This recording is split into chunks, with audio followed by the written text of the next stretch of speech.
गोपीजनवल्लभाय नमः।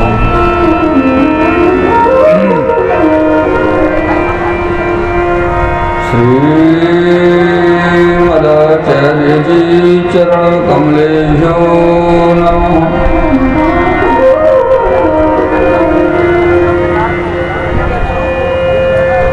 श्री गोसाई जी परम दयालवे नमः। श्री मम हृदयाराध्य देवताभ्यो नमः। श्री इष्ट देवताभ्यो नमः।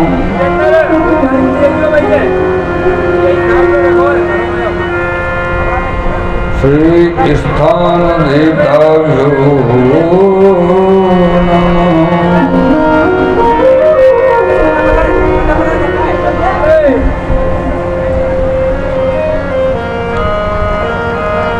श्री गोवर्धननाथ पादयुगलम्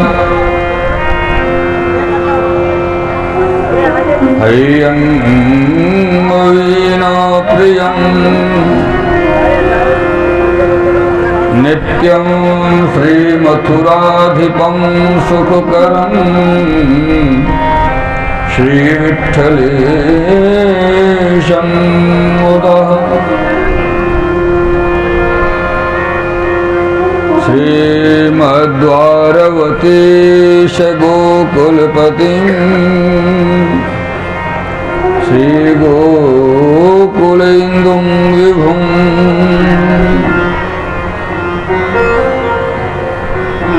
श्रीमन्मथमोहनं नटवरं श्रीबालकृष्णं भजे।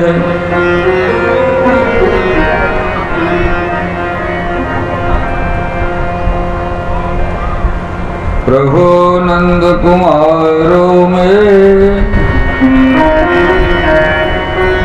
स्वामिने वृषभानुजा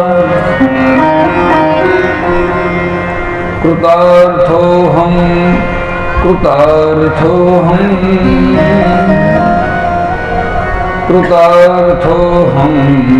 न संशयो।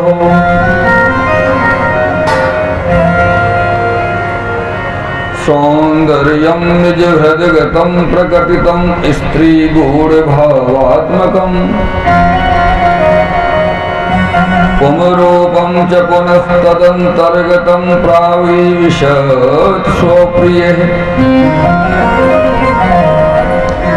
संश्लिष्टाबुभयोर्बभूरसमयः कृष्णो हि यत्साक्षिकम् रूपं तत्तृतीयात्मकं परमभिर्धेयं सदा वल्लभम्। प्राकृत धर्मानाश्रयो मप्राकृत निखिल धर्म रूपमिति निगम प्रतिपाद्यं यत्तच्छुद्धं शाकृतिस्तौमहि। भक्ताभिलाषाचरितानुसारे दुग्धादिचौर्येण यशोभिसारे कुमारितानन्दित घोष नारी मम प्रभो श्रीगिरिराजधारी।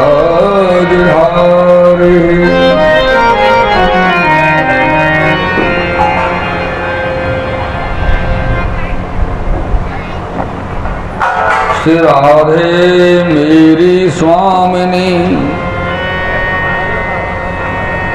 मैं राधे की दास।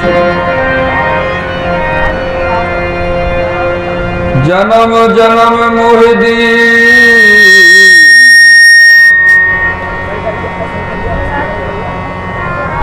जन्म जन्म मोहि दीजियो श्री गोवर्धन को वास।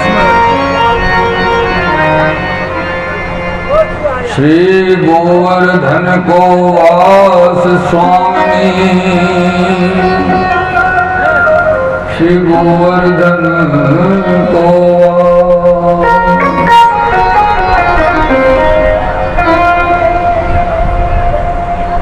बोलिए श्री भागवत जी महाराज की, श्री व्यास जी महाराज की, श्री सुखदेव जी महाराज की, श्री परीक्षित जी महाराज की, श्री रास बिहारी लाल की जय। जय श्री राम, जय जय श्री राम, जय जय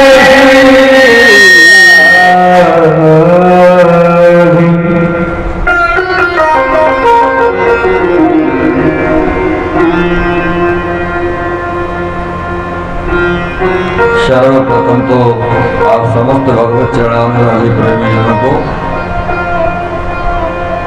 श्रोताओं को व्यासपीठ से हमारा प्रणाम। पूरा दबा के रखिए।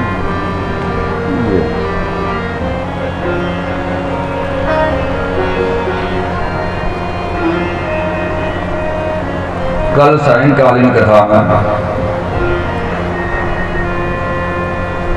इधर तो श्री ठाकुर जी रासलीला का आनंद ले रहे थे और इधर इंद्रदेव अपना आनंद ले रहे थे।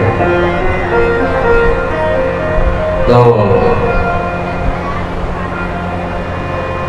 कथा जो है अपने निश्चित विश्राम तक नहीं पहुंच सकी थी। तो रासलीला से आगे का जो प्रसंग है, जहाँ ठाकुर जी ने रासलीला कल की थी कथांतर्गत, जब महाराज की लीला हुई,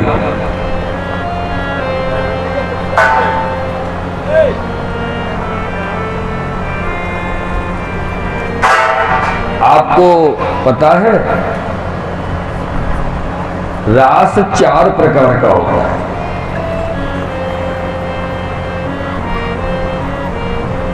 कौन कौन से?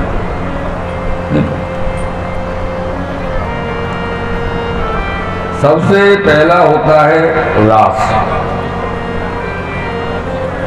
जो पहला है वो रास है। उससे ऊंचा विलास,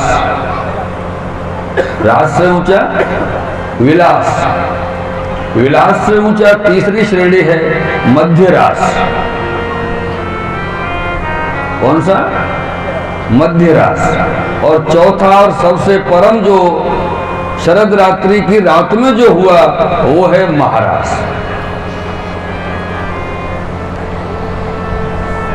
इतना तो हम सब ब्रजजन जानते ही हैं कि ठाकुर जी ने 6 महीने तक रास किया था।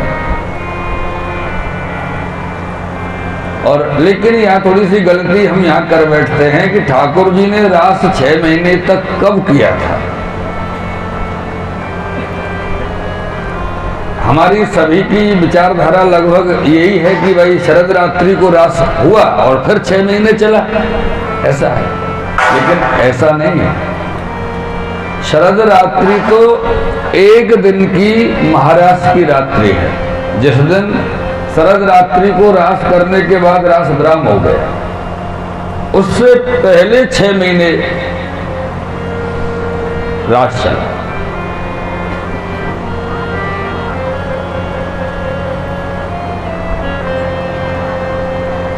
ज्येष्ठ, आषाढ़, श्रावण, भादव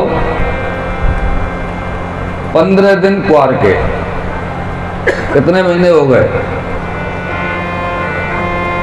नहीं, आप उधर ताली बजा रहे थे इसलिए मैंने आपसे पूछा। 4.5 महीने। 25 दिन वैशाख के, क्योंकि रास प्रारंभ होता है लगते वैशाख पंचमी को। तो 15 दिन आश्विन मास क्वार महीने के और 25 दिन वैशाख महीने के। 15-25 कितने हो गए? 40 दिन। तो तो ये हो गए 5 महीने 10 दिन टोटल। इन 5 महीने 10 दिन चला रास, जो प्रथम श्रेणी थी। थोड़ी गूढ़ बात है। 5 महीने 10 दिन रास चला, फिर आधे क्वार यानी कि आश्विन मास की नवरात्रि जो है, एकम से नौमी, ये हैं 9 दिन विलास के। इन 9 दिनों में ठाकुर जी ने विलास की लीलाएं की। 5 महीने 10 दिन रास की लीला की और 9 दिन विलास की लीला की। अब दशमी, एकादशी, द्वादशी, त्रयोदशी और चतुर्दशी, 5 दिन मध्य रास की लीला की। 5 दिन मध्य रास की लीला की। अब बची पूर्णिमा, एक तिथि और महारास। पूर्णिमा की रात्रि को ठाकुर जी ने महारास किया। एक बार रास, विलास, मध्य रास। जो रास था, जो 5 महीने 10 दिन चला, वो समस्त ब्रह्मांड की अनेक प्रकार की जो भक्त भावयुक्त गोपियां सखियां थी, नागलोक की, देवलोक की, वैकुंठ लोक की, पाताल लोक की, स्वर्ग लोक की, उन सबके साथ ठाकुर जी ने रास किया। और जो ऋषि रूपा, ऋचा रूपा गोपियां थी, उनके साथ विलास और मध्य रास किया। और जो कुमारिकाएं गोपियां थी, कुमारिका गोपी, जिनके यमुना जी के स्नान के समय वस्त्र हरण किए, इसमें भी थोड़ा एक शब्द हम अपने भाव व्यक्त करना चाहते हैं कि जो ठाकुर जी वस्त्र हरण की लीला दर्शाई जाती है, चित्र वगैरह फोटो बहुत आते हैं। सब लोग देखते हैं कि भगवान ने बड़े चोर हो, भगवान ने बताओ गोपिन के चीरन ने चुरा लेंगे, बड़ो खराब हो, हमारे को नहीं आता। ऐसा नहीं आता, ऐसा बिल्कुल नहीं आता। क्योंकि जो चित्र में आजकल दिखाया जाता है, चित्र में कुमारिकाएं नहीं दिखाई जाती हैं, चित्र में बड़ी उम्र की स्त्रियां दिखाई जाती हैं, जो कि सरासर गलत है। क्योंकि श्रीमद् भागवत जी के प्रमाण के अनुसार जो कुमारिकाएं थी, जो यमुना जी में स्नान कर रही थी उस समय पर, उनकी उम्र 3 से 5 वर्ष की थी। उन कुमारिकाओं की उम्र कितनी थी? 3 वर्ष से 5 वर्ष की छोटी छोटी बालिकाएं, कुमारिकाएं। तो वो ऐसी बालिकाएं, कुमारिकाएं, गोपियां थीं जिनमें दोष का रंचक मात्र भी नहीं था, अर्थात निर्गुणा गोपी है। गोपी कितने प्रकार की है? एक दिन बताया हमने 4 प्रकार की हैं, अभी भी गिना दिया 4 प्रकार की हैं। सतगुणी, तमोगुणी, रजोगुणी और निर्गुणी, 4 हो गए। अब इसमें गुण परिवर्तन होता है गोपी जनों में। सतोगुणी, रजोगुणी, सतोगुणी, तमोगुणी, तमोगुणी, रजोगुणी, रजोगुणी, तमोगुणी, सतोगुणी, तमोगुणी, सतोगुणी, रजोगुणी, रजोगुणी, तमोगुणी, 9 प्रकार की। और 10वीं गोपी है निर्गुणा गोपी। ये 10 प्रकार की गोपी हैं जो ठाकुर जी की लीला में संयुक्त हैं।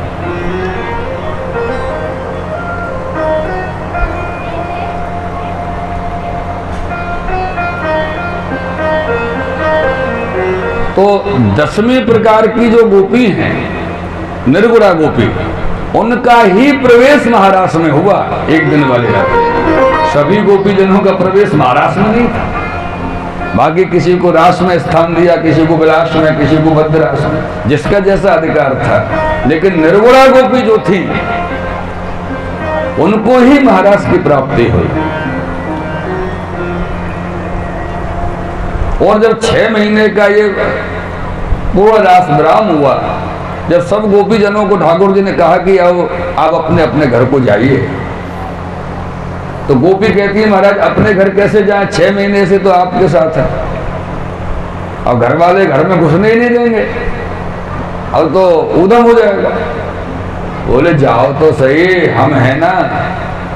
ठाकुर जी की लीला को एक साधारण मनुष्य को पहचान सके ऐसा संभव नहीं है सर।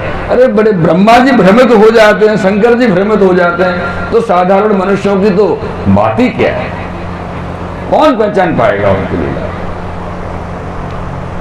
हुआ ऐसा था कि जब रास प्रारंभ किया था ठाकुर जी ने और गोपीजन ठाकुर जी के महाराज रास में पधारी थी, उसी वक्त घर वालों को पता भी नहीं चलने दिया, गोपीजन तो आ गई ठाकुर जी के पास, और ठाकुर जी स्वयं जिन जिन की पत्नी थी, बेटी थी, वो बन बन के उनके घर में रहे 6 महीने।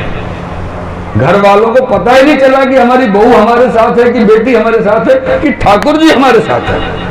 ये लीला ठाकुर जी ने की, गुप्त विषय की। तो बोले चिंता नहीं करो, आप जाओ। तो जैसे ही अपने अपने घर में इन्होंने प्रवेश किया है, घुसे हैं, वैसे ही वो अदृश्य हो गए। तो किसी को आभास ही नहीं हुआ कि अभी यही थी कि कोई चेंज होकर के बदल के आई है, ऐसा कुछ लगा ही नहीं किसी को। तो ये हमारे गोविंद की अंतरंग लीला है, और इन्हीं लीलाओं का नाम है पुष्टि लीला।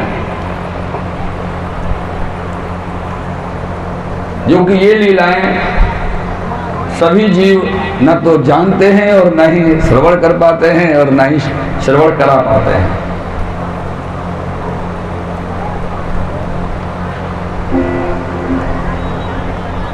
लेकिन जब गोपीजन गई हैं अपने अपने घर के लिए, तो गोपीजन ने कहा कि प्रभु अब हमारा चित्त आपके बगैर लगेगा नहीं,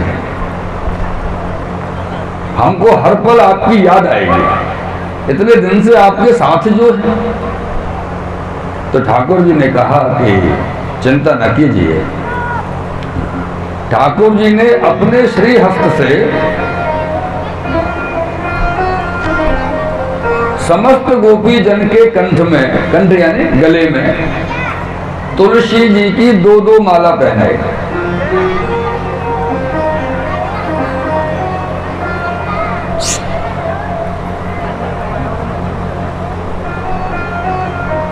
तुलसी जी की 2-2 माला पहनाई। क्यों पहनाई? और गोपीजन बोले महाराज ये माला पहन के क्या करें? तो बोले जब भी आपको हमारी याद आए, जब भी आपको हमारा स्मरण हो, तब इन दोनों मालाओं को उठा के देखिएगा। इन दोनों तुलसी की मालाओं में मैं और श्री स्वामी जी अर्थात राधे रानी के आपको दर्शन होंगे। हम आपसे दूर नहीं हैं, इसलिए तुलसी की माला सभी को जरूर पहननी चाहिए। नहीं पहननी चाहिए? पहननी चाहिए। श्री राधे, श्री राधे। पर आजकल तो भैया फैशन चल गई, तुलसी 10-10 रुपया की बाजार की तांबे पीतल भगवान जाने कौन सी धातु की माला ने गले में 20-20 रुपए के लोग बाग डालने पर तुलसी की न डाली जाए, जो अमूल्य है, जिसकी कोई कीमत नहीं चुका सकता।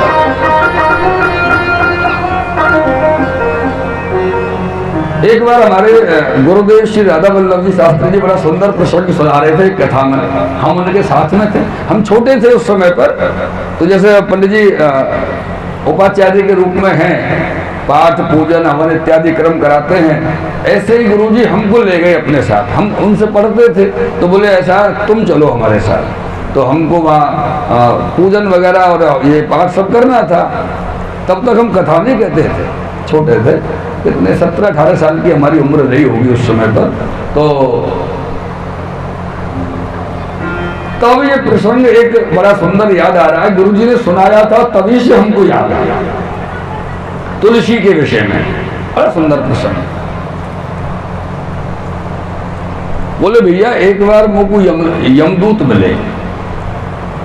गुरुजी का कहना था एक बार मुझको यमदूत मिले। तो कहाँ मिले, कैसे मिले? तो बोले कहीं खेत में कहीं जा रहे थे गुरुजी, श्राद्ध पक्ष चल रहा था, श्राद्धों के समय की बात है। ये लगते क्वार में श्राद्ध आते हैं 16 दिन के, भादों की पूर्णिमा से क्वार की मावस तक श्राद्ध होते हैं। वैसे आप लोग जानते होंगे, पर छोटी छोटी बच्ची ज्यादा जाने, ये श्राद्ध का जो समय हो ये सांझी को समय हो। बच्ची अपने अपने दरवाजे पर सांझी सजावे शाम को, गोबर फूल पत्ती और पता नहीं सब लगा लगा के दरवाजे। पर गामन में सांझी शब्द को अपभ्रंश कर दियो शब्द, तो बाको झांझी कहने लग गए, झांझी। लेकिन झांझी नहीं है, बाको शुद्ध शब्द है सांझी। तो ये सांझी के दिन है, ठाकुर जी की लीला में तो सांझी के दिन है, और मर्यादा मार्ग में पितृश्वरन के श्राद्ध के दिन है, ऐसा है। तो श्राद्ध पक्ष जब चल रहा था तो बोले मैं कहीं, वो व्यक्ति कहीं खड़ा था, गुरुजी को उस व्यक्ति ने ये बात बताई थी जिसने ये देखा और जिसके साथ गुजरी थी घटना। बोले 3 काले काले आदमी आए। अब काले काले 3 आदमी आए तो बोले भैया मैंने उनसे पूछ लिया भाई तुम कौन हो और खेतन में जंगल में क्या कर रहे हो? बोले हम यमदूत हैं। और बोले यमदूत सुन के एक बार तो घबरा गई कि यमदूत भैया मेरे पास का मूल्य लेवे आएगा। डर तो देखो सबको लगे मरवे सो है। जो व्यक्ति बिल्कुल अशक्त होए, बिल्कुल असक्त, उठने की क्षमता नहीं हो, बिस्तर में रहता हो, वहां से मरने की बात करो तो वो तैयार नहीं हो। बापू भी जीने की इच्छा है, और जो स्वस्थ हो बाकी तो फिर बात ही अलग। तो बोले नहीं टोकू लेने नहीं आए, ये अपने खेत के बगल में जो नाला है या नाले पर जो पुलिया है, और देख सामने या पुलिया से आगे एक बैलगाड़ी वाला आ रहे हो, बैलगाड़ी 2 बैल जुते ना गाड़ी में, और बोले ये जो हारी है या लेवे है। और बोले हारी है ले बढ़िया बैलगाड़ी चला के ला रहा हो, ना हारी ना बीमारी।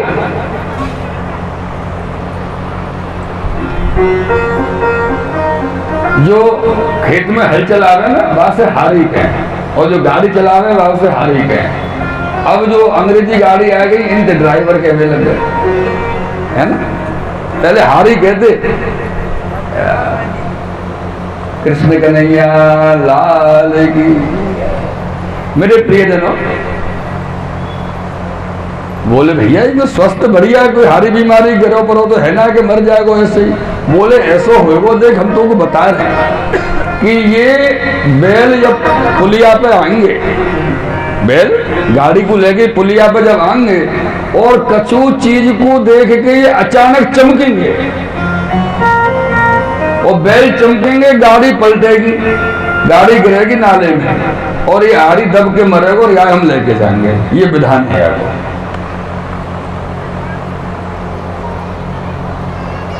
अब आदमी के मन में आई कि ये तो दृश्य देखना चाहिए, भागना नहीं चाहिए डर के मारे। जब वो दृश्य देखने को खड़ो रहे हो तो कहा भयो ऐसो ही कि जैसे बाकी गाड़ी जो गाड़ी मान है का भारी। अरे वाह,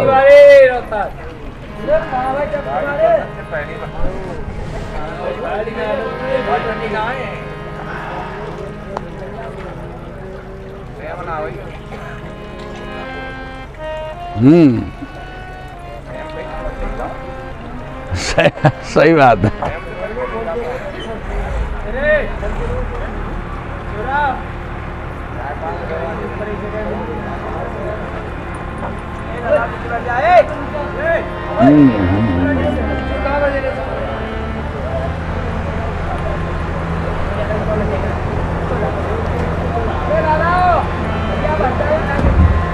ये बैल जैसे ही पुलिया के ऊपर आए और बैल चमके, गाड़ी पलटी और वो व्यक्ति है का वो मर गए। जब वो व्यक्ति मर गया तो ये तीनों जने लौट के वापस आए। वह व्यक्ति ने फिर पूछी, भैया तुम तो ले गए, 3 ही गए, 3 ही आए, चौथों का है तुम्हारे संग जा ले गए। बोले भैया क्या करें, हमारे भाग्य खराब है। बोले क्यों, क्या हुआ? बोले आज किसी का श्राद्ध था,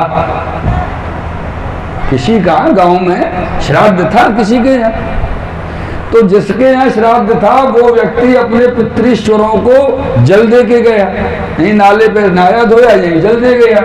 तो वो तुलसी दल भी लेके आया था, और तुलसी दल उसने ऐसे जल में डाल करके अर्घ दिया सूर्य को, पितृश्वरों को।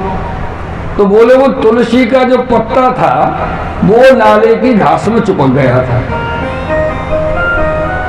और वो व्यक्ति मरते समय तुलसी के ऊपर जाके गिरा। वो व्यक्ति गिरते मरते समय तुलसी के दल के पत्ते के ऊपर जाके गिरा, और बोले जैसे ही मरते समय तुलसी का स्पर्श हुआ और विष्णु दूत आए और ले गए। ये तुलसी का महत्व है।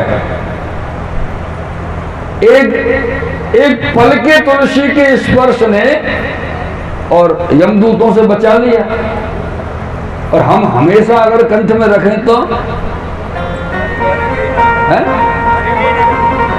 मरेंगे तो अमर थोड़ी है जाएंगे, लेकिन यमदूतन को भय खत्म है जाएगा। कारण क्या है कि मरवे को अपन को मुहूर्त नहीं पतो, मरेंगे नहीं ऐसा नहीं, मरवे को अपन को मुहूर्त पतो नहीं है। अपन कब मरेंगे को तो अपन कथा कर रहे हो, कथा पे उतरवे तो पहले ही राधे राधे राम नाम सत्य है जाए, तो कौन को पता हो भैया मुहूर्त की। पंडित जी ने अपनी छाती पे हाथ रखेंगे हरी से ऐसा ही है, कहा बोले हाथ तक आएगा साहब। किसी को नहीं पता कब मुहूर्त, ना जाने या खेत को कहां पड़े खलिया, कुछ नहीं पता किसी को। इसलिए तुलसी की माला सदैव सभी के गले में होनी चाहिए।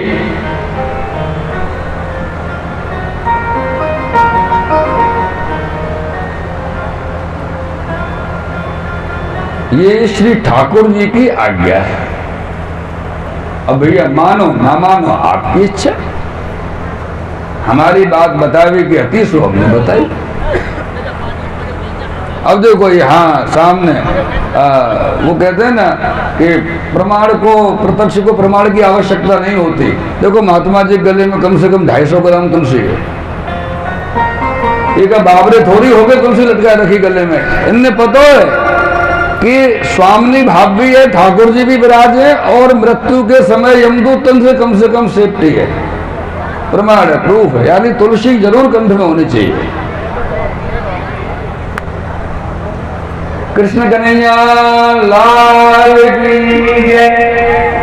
ये महाराज की लीला के उपरांत में श्री सुखदेव जी महाराज अंबिका वन की लीला का वर्णन किए हैं। यहां में एक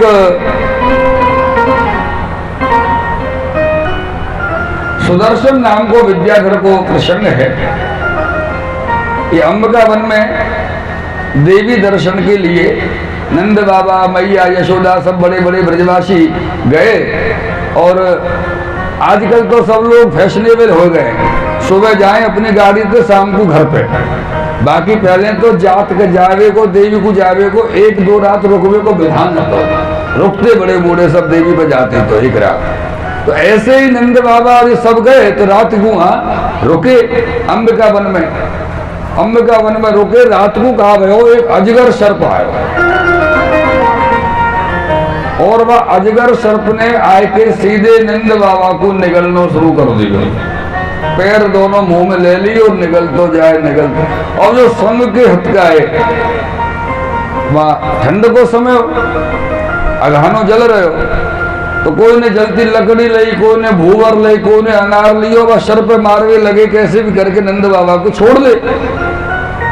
सर्प नहीं छोड़ रहा, वो तो निकलते ही जा रहा, पकड़ के बैठ गो नंद बाबा को। आधे बाबा सर्प के मुंह में, आधे बाबा सर्प के बाहर। अब मैया यशोदा वो बड़ी घबरा, लाला अपने दोनों भैया सो रहे छोटे बालक के। तो मैया ने सोची कि लाला बचा सका। मैया के अरे लाला ओ कन्हैया सचक्रोशा हिताग्रस्तो कृष्ण कृष्ण महाशय, कृष्ण कृष्ण महानयम सर्पो माम ग्रसते तातो। देख कन्हैया तेरे बाबा को, तेरे पिता को सर्प ग्रस रहे हो। तातो प्रपन्नम परिमोचय, बचा कन्हैया तेरे बाबा को बचा, मोचन कर। ठाकुर जी आए, ठाकुर जी ने आके और वह सर्प को अपने चरण को स्पर्श करायो। देसी भाषा में कहे ना तो आए के सीधे लात मारी ठाकुर जी ने। सर्प में, और लात मारी अर्थात पांव छुआयो।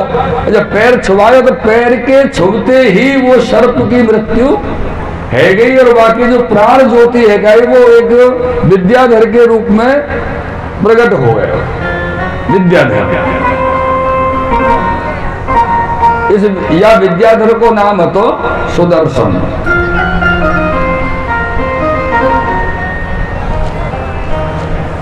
ये सुदर्शन विद्याधर ठाकुर जी के सामने हाथ जोड़ के खड़ा हुए हो, और सब ने पकड़ के बाबा को सर्प के मुंह में से बाहर निकाल लिया।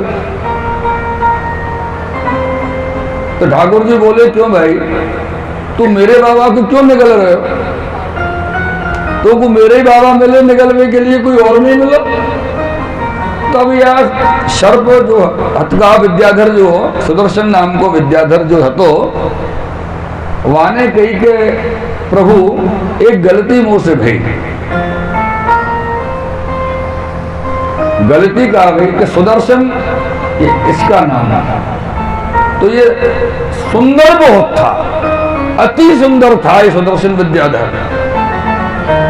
और इसके सामने होकर के एक दिन इसी अंबिका वन में अष्टावक्र ऋषि निकल रहे थे। कौन से? इसलिए पूछ लेता हूं कि आपको नाम याद रहेगा एक बार बोलने पर। अष्टावक्र ऋषि, अष्टावक्र कौन थे, कैसे होते हैं? अष्टावक्र का अर्थ होता है कि जो व्यक्ति 8 जगह से टेढ़ा होता है, कमर अलग झुकी है, पुट्ठे ये कोलो अलग निकलो है, कोने टेढ़ी है, पैर टेढ़े, ऐसे 8 जगह से जो व्यक्ति टेढ़ा हो वह को अष्टावक्र कहें। अब जो व्यक्ति 8 जगह से टेढ़ा होगा वो कितना सुंदर होगा ये तो आप अंदाज लगा लो। बात देख के तो सब हंसेंगे, अरे कहते कैसो है ये डोकरा, डोकरा ही के बड़ो बूढ़ो बेचारा आदमी बोलते। लेकिन इस सुदर्शन नाम के विद्याधर ने बाकी बाहरी सुंदरता देखी, अष्टावक्र जी की बाहर की सुंदरता देखी, और आपको हंसी आ गई और बोले महाराज बड़ा अच्छा लग रहा होगा ऐसे चलवे में, यूं करके यानी हंसी उड़ाई, मजाक उड़ाई। अष्टावक्र जी को थोड़ी देर तो अपने आप को उनने संभालो, लेकिन जब ये बोल तो ही गया उल्टो सीधा बोल तो गया, तो अष्टावक्र जी बोले जल्ले के हाथ में, देख मैं तो मात्र 8 जगह से टेढ़ा हूं, लेकिन मैं तुझे शाप देता हूं तू रोम रोम से टेढ़ा अजगर सर्प हो जाए, क्योंकि सर्प में हड्डियां नहीं होती हैं, जहां से चाहो वहीं से मुड़ जाता है रस्सी की तरह। तब ये भगवान ये अष्टावक्र जी के चरणों में गिर गया, तो उसको दया आ गई, तो उसको आशीर्वाद दिया कि अमुक वर्षों के बाद इसी वन में तू रहना, यहाँ भगवान बाल कृष्ण का प्रागट्य व्रज में होगा, जिनके पिता होंगे परम भक्त श्री नंद बाबा। जब वो यहाँ आएंगे तो नंद बाबा के पैरों को पकड़ लेना, क्योंकि तेरी मुक्ति भक्त के पैर पकड़ने से ही होगी। इसलिए मैं नंद बाबा के पैरों को पकड़ के बैठ गया, सबको लगा मैं निकल रहा हूं, और आप आए, आपने मुझे चरण स्पर्श कराया, बस मेरी मुक्ति हो गई। और कृष्ण कन्हैया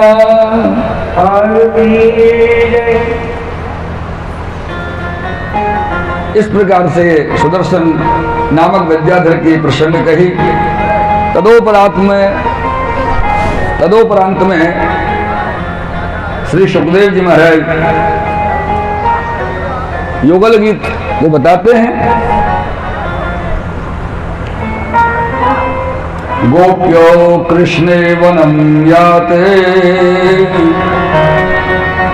तमनुद्रुत चेतसः कृष्ण लीला प्रगायन्त्यो निन्युर्दुःखेन वाशरान्।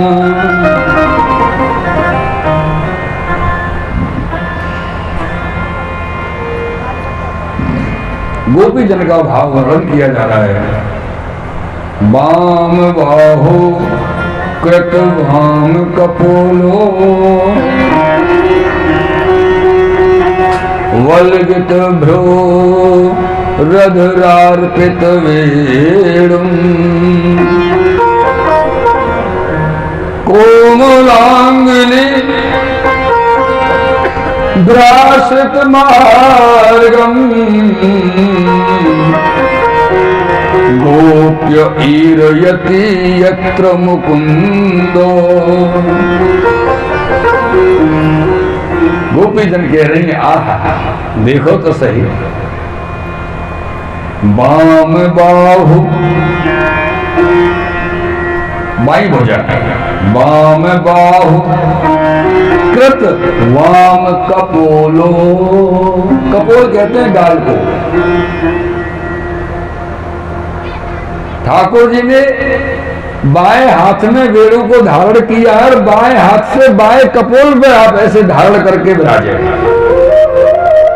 वाम बाहु कृत वाम कपोलो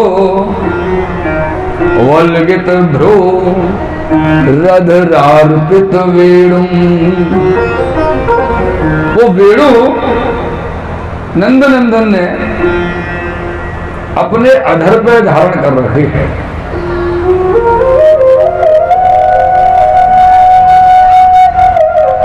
मेरे प्रियजनों, ये दो होते हैं अधरोष्ट। अपन बोले ना लौकिक संसार, अपने घरेलू गांव की भाषा में भैया होठ बोले, होठ, लेकिन होठ नहीं, नीचे वाला है उसका नाम होता है अधर और ऊपर वाले का नाम होता है ओष्ठ। इन दोनों के अलग अलग नाम होते हैं।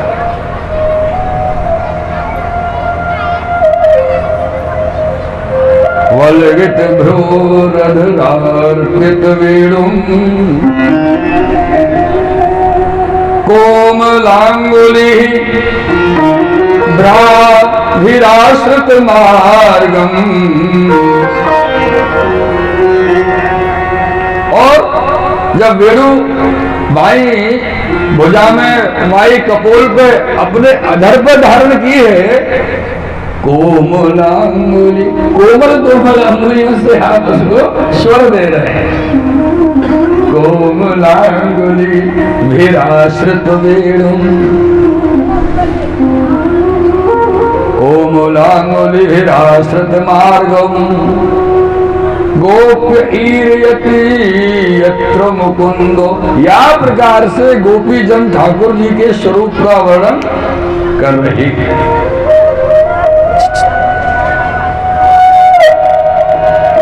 ये युगल गीत का गोपी श्री सुखदेव जी महाराज ने श्रवण कराया और अभी थोड़ा आनंद लेके आगे की कथा का आनंद लेंगे। घनश्याम तेरी बंसी जय हो, पागल कर जाती है और मुस्कान तेरी मोहन, तेरी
Thank you.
तेरी मोह करके आओ, स्टॉप करके आओ, जाओ।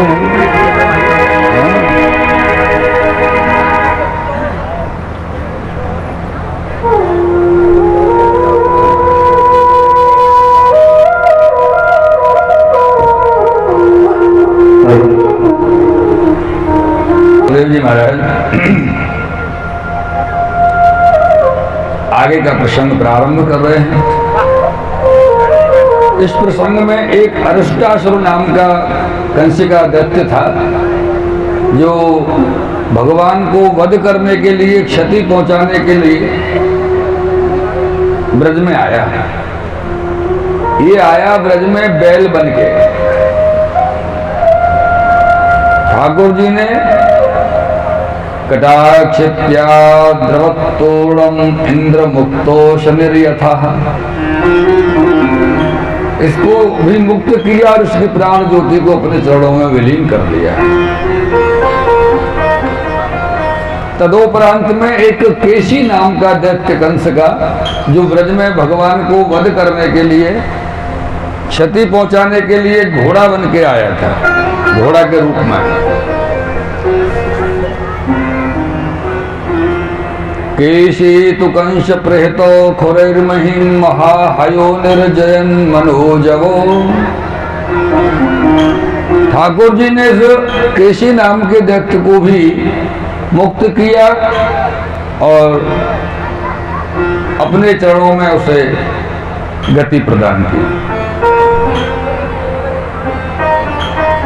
अधिकतर कंस के बड़े बड़े योद्धा, बड़े बड़े राक्षस जो थे, वो ब्रज में गए भगवान को मारने के लिए, वध करने के लिए, क्षति पहुंचाने के लिए। भगवान का तो कुछ नहीं कर सके, लेकिन बेचारे वो वापस भी कोई लौट के नहीं आया कंस के पास। जो गया वो उसी का, वहीं का हो गया, ब्रज का ही। क्योंकि मथुरा से जाते थे ना ब्रज में। कहां से जाते थे? मथुरा से।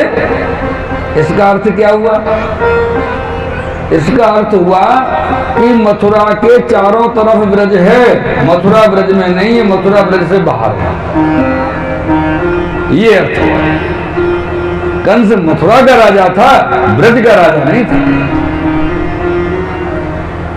समझ में आई बात? आज भी मथुरा ब्रज में नहीं है, मथुरा के चारों तरफ ब्रज है। गोकुल, महावन, वृंदावन, गोवर्धन।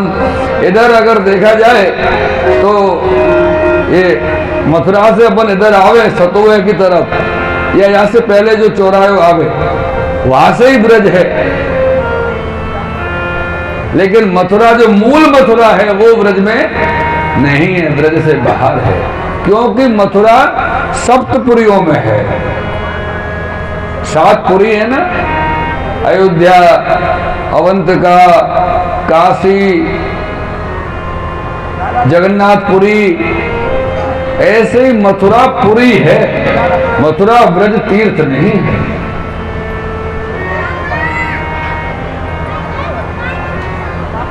अपन तो ये सोचे मथुरा उतर गए मतलब ब्रज में आ गए। अरे भैया, मथुरा से बाहर निकलोगे या तरफ में, जब समझो ब्रज में आए। मथुरा तो ब्रज में नहीं है।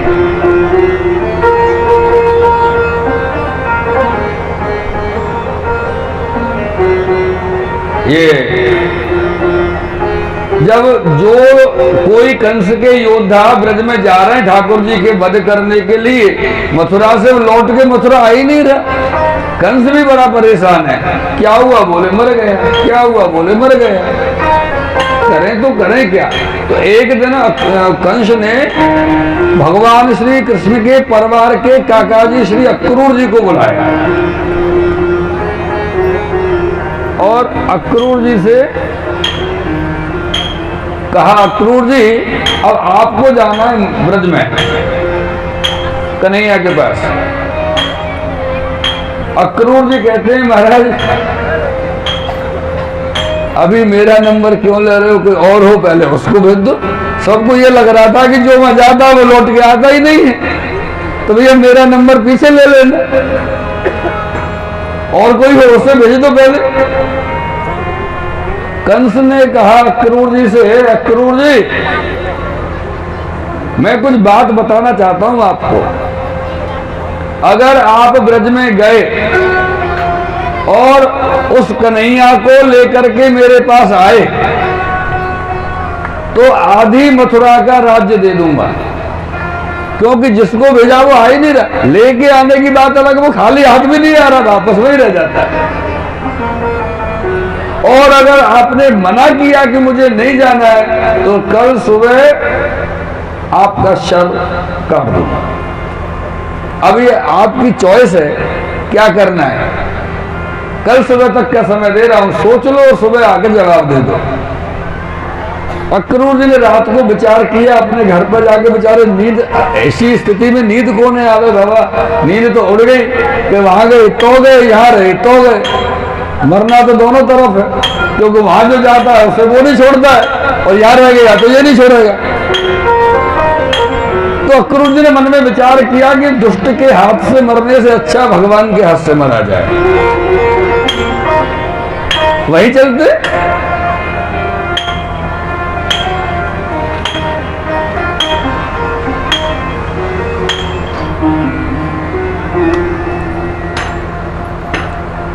अक्रूर जी ने सुबह आकर के कहा, बोले महाराज मैं ब्रज जाने के लिए तैयार हूं। अरे वाह बहुत सुंदर।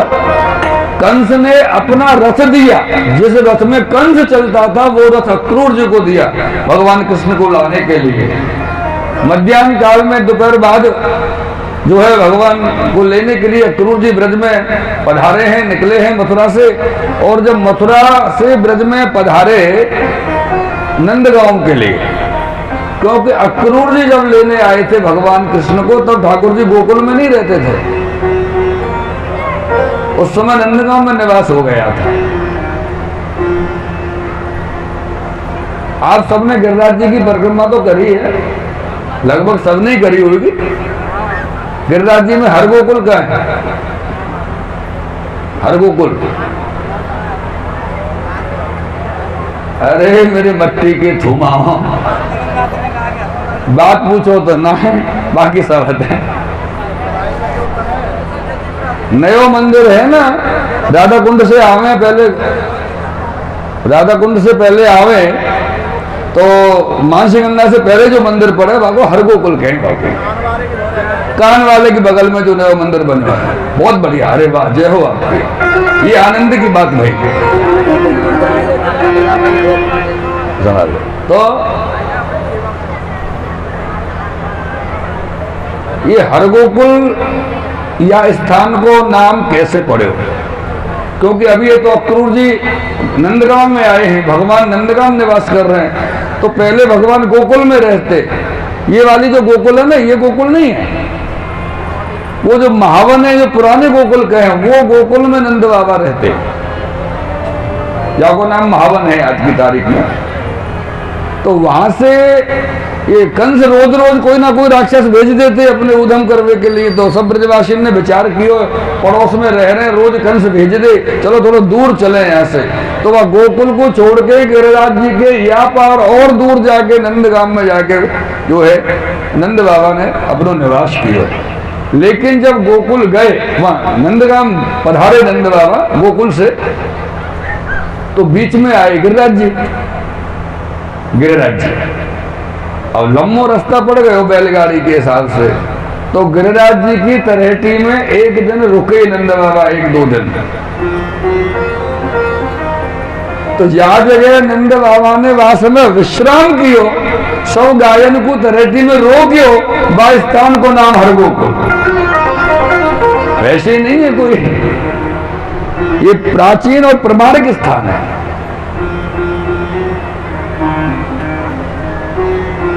ये आपके बगल में एक गांव और बस रहे हो है, जमुनावतो है ना, जमुनावत पहले ना हो जमुनावत अभी बसो जो बस को हो 200-400 साल पहले 500 साल पहले 1000 साल पहले बस को हो तो पता ना है, लेकिन ठाकुर जी के समय पे ना हो। वह समय पे या यमुना मते गांव की जो भूमि है यहाँ होकर के यमुना जी बहती। यमुना जी की ठाकुर जी के समय पर 2 धारा बहती। एक धारा तो जो मथुरा में बह रही है वर्तमान में वो है, और एक धारा गिरिराज जी की तरेटी में यमुनावती चंद्र सरोवर यानी मेहमतपुर होकर निकलती। आपने ये सुनो ना कि अभी महाराज की कथा सुनी, तो महाराज ठाकुर जी ने 6 महीना कियो, कहाँ कियो? यमुना जी के तट पे। तो यमुना जी के तट पे मथुरा में तो कियो ना, चंद्र सरोवर रास को स्थान है, यानी मेहमतपुर जो 6 महीना रास कियो वो जगह मेहमतपुर चंद्र सरोवर है ब्रज गिरिराज जी में। तो वो जो चंद्र सरोवर स्थान है तो वाकई बगल में यमुना जी बहती है, और जहाँ यमुना बहती या जगह से वो जगह को नाम जमुनावत हो।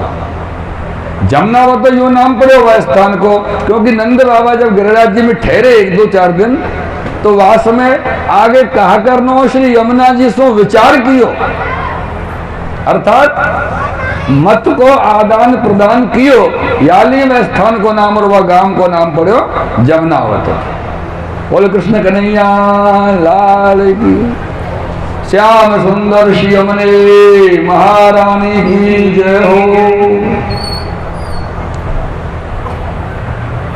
अक्रूर जी नंदगांव पधारे।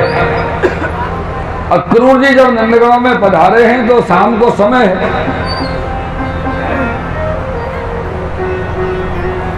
तो शाम के समय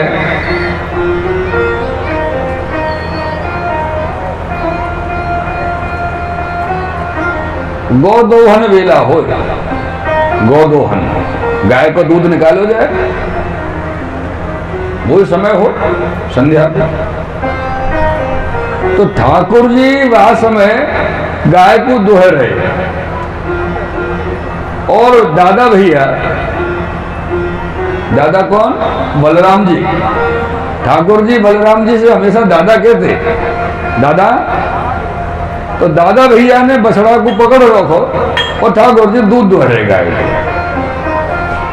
एक बात आपको पता है, सबको पता होगी कि गाय को जब दुहा जाता है तो उसके पैरों में लोहना नाम की रस्सी बांधी जाती है, जिसका नाम होता है लोहना। लोभना नहीं, लोभ।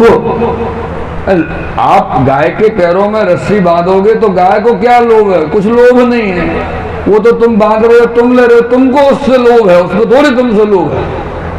लोभ ना, इसलिए उसका नाम पड़ा लोभना। लोभ ना।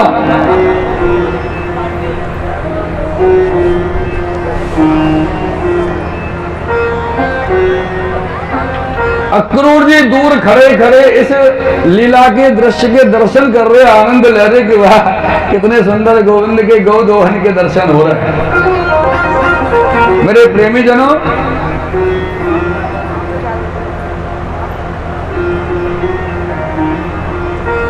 जब दूध ठाकुर जी दुह चुके और लोहना की रस्सी को पैरों में से गाय के से खोल लिया और खोल करके कंधे पे डाल ली, ये लीला के दर्शन है।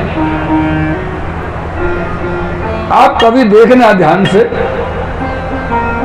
भगवान श्री गोवर्धन नाथ जी, श्रीनाथ जी के चित्र के दर्शन करना, ठाकुर जी के। ठाकुर जी के सर्वांग में शेषनाग लिपटा हुआ है। ये अंदर की बात है, शेषनाग लिपटा हुआ है। तो अक्रूर जी को वो लोभनाग की जो रस्सी है ऐसी लग रही, वो ठाकुर जी के शरीर पर शेषनाग की तरह लिपट रही है। ऐसे दर्शन अक्रूर जी को हो रहा है।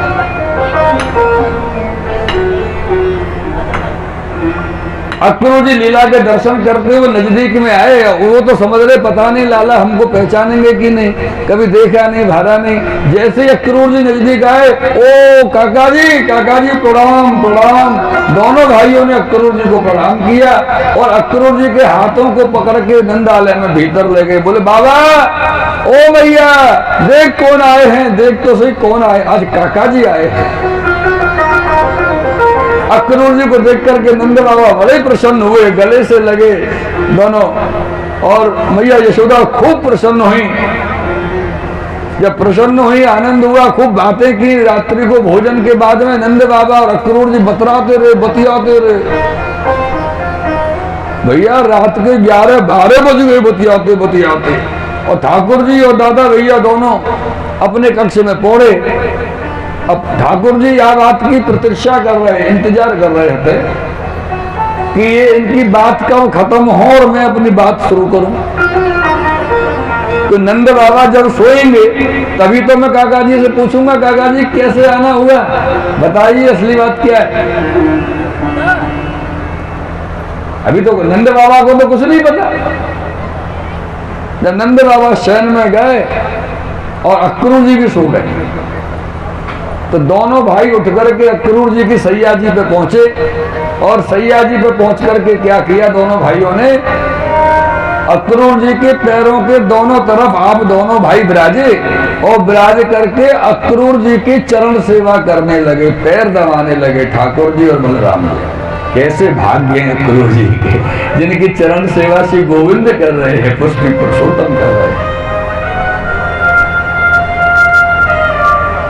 जब पैर दबाने लगे तो अचानक से अक्रूर जी की आंख खुल गई। अरे कौन? लाला। हाँ कहो। काका जी आवाज नहीं, चुपचाप। ये बताओ कैसे आना होगा? आप राजी राजी नहीं आए हो, ये तो मुझे पता है। जो मूल बात है वो बता दो। बोले लाला, कंस ने मथुरा में यज्ञ रखा है, और उस यज्ञ में तुमको बुलाने के लिए मुझे भेजा है।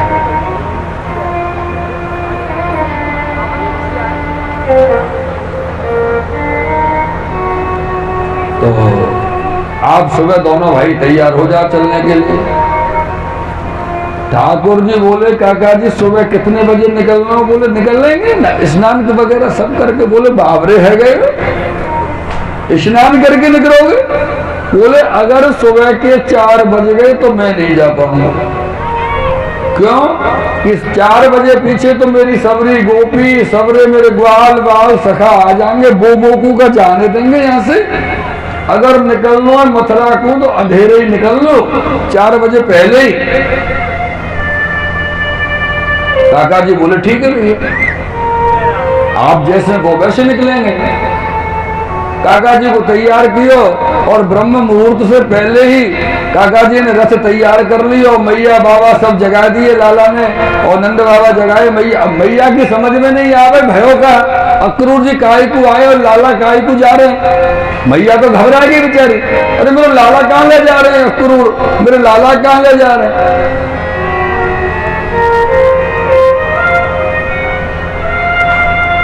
दोनों भैया तैयार है कि मैया बाबा को प्रणाम करके और रथ में जा बैठे हैं, और मैया यशोदा तो विलख रही है, रो रही है। यशोदा बार बार यूं भाखे,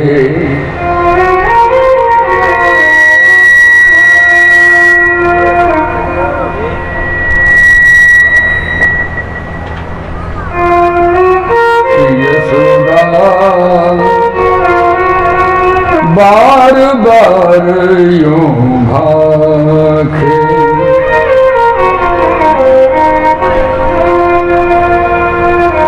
हे को हितु आज या ब्रज में, हे को हितु आज या ब्रज में, चलत गोपाल ही राखे। यशोदा बार बार यूं भाखे।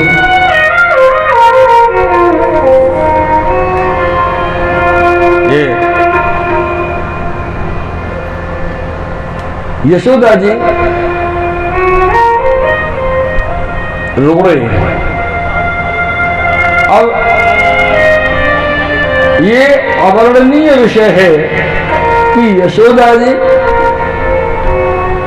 उसके रोने को जो प्रकार है वो कैसे या को कोई वर्णन नहीं कर सकता। मेरे प्रियजनों, यशोदा बार बार ये होते हैं, यशोदा बार बार यूं भाखे, और बार बार को एक अर्थ होए बेर बेर। यशोदा जी बेर बेर कह रही है, लेकिन वो तो बेहोश पड़ी है लाला के विरह में, कहे कौन? तो कुछ अर्थ और निकलना चाहिए या बार बार को। यशोदा बार बार यूं भाखे,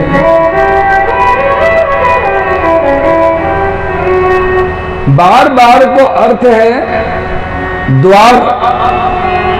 श्री यशोदा जी द्वार द्वार पर जाके ब्रजवासी से कह रही है, पुकार रही है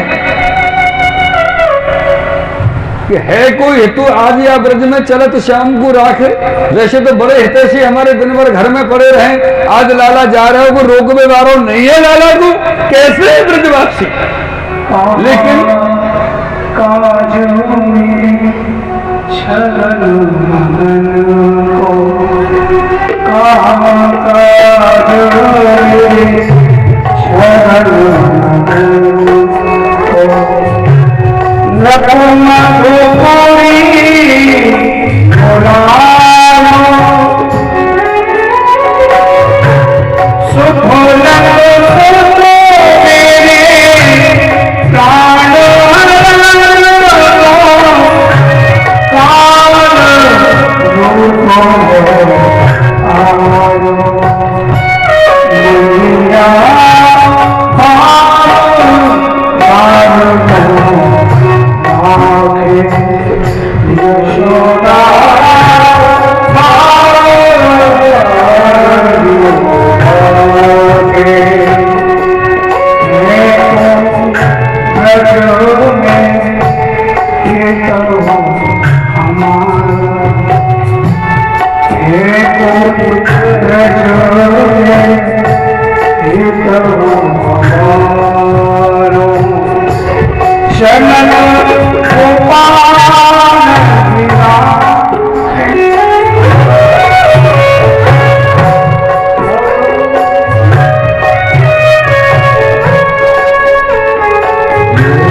उनसों कह रही का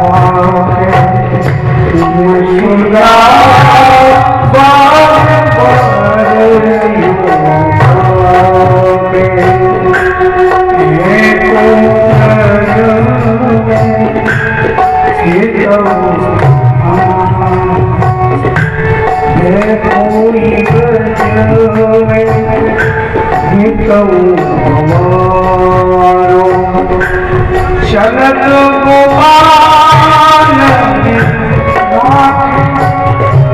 शरद गोपाल यशोमती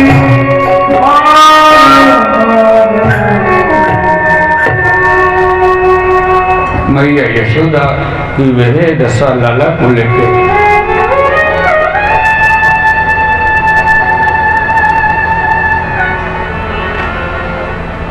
अर्थात मैया का बार बार रोहा रोम रोम मैया का पुकार रहा है।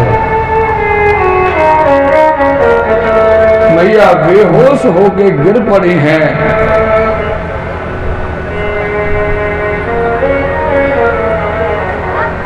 दोनों भैया रथ में विराजे हैं। इतने ही क्या कहा भयो कि समय सवेरो होते आयो और गोपीजन श्री यमुना जी के स्नान को निकलने लगे हैं। गोपीजन यमुना जी के स्नान को निकल रही है तो अचानक गोपीजन की दृष्टि नंद बाबा के घर की तरफ पड़ी है। तो देखोगे अरे ये सवेरे सवेरे अंधेरे ये रथ कैसे खड़े हो बाबा के दरवाजे पे और रथ में कन्हैया बैठो है। ये कन्हैया हमें छोड़ के कहां जा रहे हो? हम तो ये कन्हैया के बगैर पल भर भी जीवित नहीं रह सकेंगे। वो गोपीजन यमुना स्नान को तो न गई, सीधी वहीं आ गई और रथ को चारों ओर से घेर लियो गोपियन ने। थोड़ी देर में जब थोड़ा हल्ला शोरगुल होए लगे तो ग्वाल बाल जागे और चले आए। अरे कन्हैया कहाँ जा रहे हो भैया? तुम कहाँ जा रहे हो हमें छोड़कर? कन्हैया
चारों तरफ से लालन को घेर के खड़े हैं, ग्वाल बाल खड़े हो गए हैं।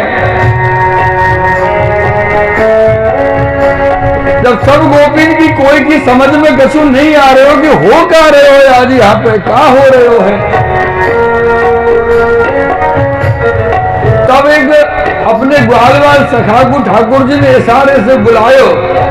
अरे लाला इतको आइयो भैया। वो पास में गया, वहां से कन्हैया बोले सुन इन सब गोपी से कह दीजियो मैं आज मामा जी के यहाँ मथुरा जा रहे हो और कल मेरे मामा जी के यहाँ यज्ञ है और कल जब यज्ञ पूरा हो जाएगा तो परसों में वापस आ जाऊंगा, सबको कह दीजिए। और ऐसे कह के ठाकुर जी ने काका जी से निवेदन किया, काका जी अब रथ को बढ़ाओ, अब अगर और थोड़ी देर रोके तो मैं मथुरा नहीं जा पाऊंगा।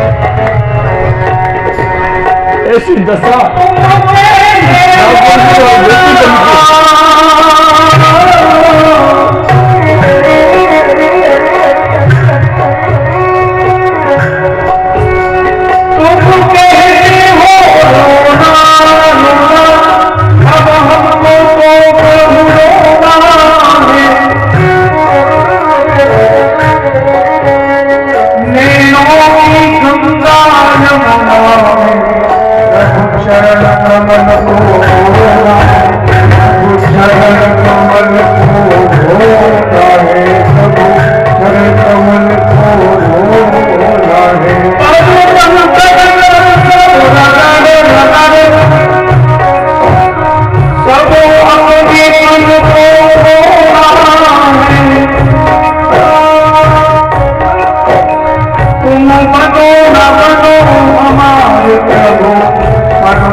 जागी हो। वास्तव में गोपी जन की और श्री ग्वाल वालन की मैया यशोदा नंद बाबा की कैसी दशा भई।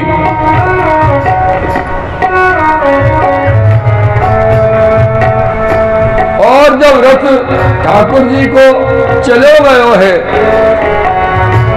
गोपी बिलखती तड़फती रह गई हैं,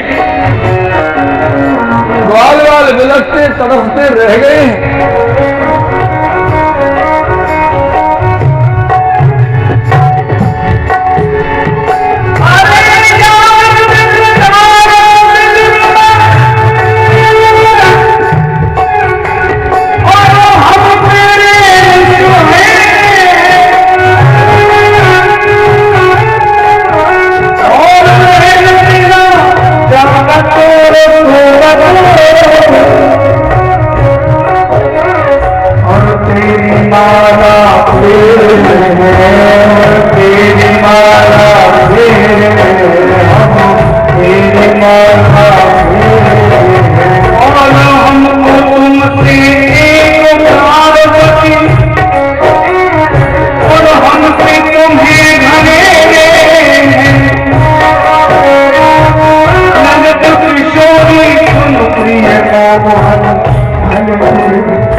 पक्की पता होती कि कन्हैया चलो ही जाएगो तो हम रथ के आगे सो जाती, अपने प्राण दे देती, पर कन्हैया को नहीं जाने देती।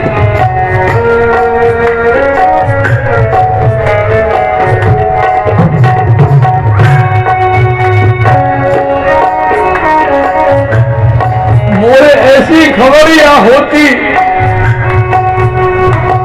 मोरे ऐसी खबरिया होती, मैं रथ के आगे सोती, मेरो हेजा तो चकना चूर, अब रथ पहुंचो सवरिया को दूर, अब रथ पहुंचो सवरिया को दूर। गोपी की विलक विलक की दशा बिगड़ रही है, सारी दशा बिगड़ रही है।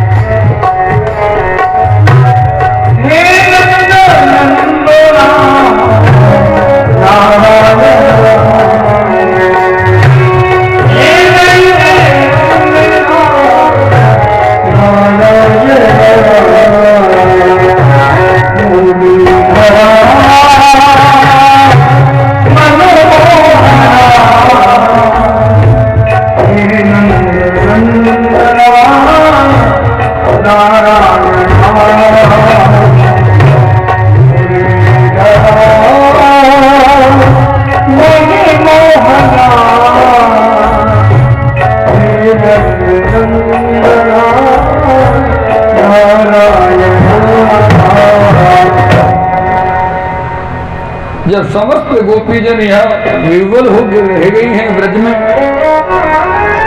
और ठाकुर जी के रथ को अक्रूर जी लेकर के मथुरा की तरफ बढ़ गए हैं, लेकिन यहाँ क्या हुआ? अरे रे रे, ये क्या हो गया?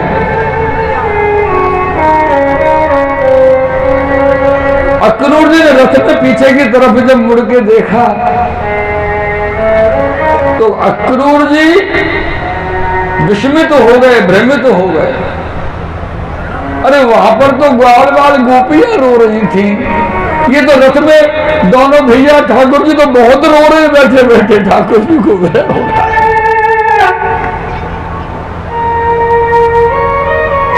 ऐसी लीला के दर्शन करके श्री अक्रूर जी भ्रमित हो गए हैं कि ये बालक भगवान है भी या नहीं, एक साधारण मनुष्य की भांति रो रहा है। ऐसा ना हो कि मुझसे कोई अपराध हो जाए, मैं भगवान समझ के साधारण बालक को कंस के हाथों में सौंप दूं और बोल से मार डाला। ऐसा जब भ्रम अक्रूर जी को हुआ ठाकुर जी की लीला में, अचानक से अक्रूर जी के मन में प्रेरणा की सी ठाकुर जी ने,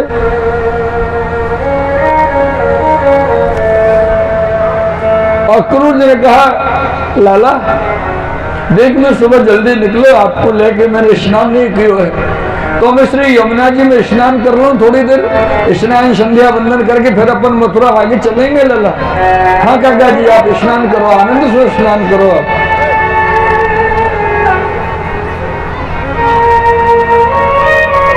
जैसे ही अक्रूर जी स्नान करके यमुना जी में चले हैं, तो आपको वो बात याद है जब वसुदेव जी ठाकुर जी को लाए और यमुना जी में होके आए और यमुना जी से ठाकुर जी ने अपना पुष्टि स्वरूप मांगा था, याद है? आज वही समय आ गया कि देवकी नंदन मथुरा से आए थे और देवकी नंदन ही मथुरा जाएंगे।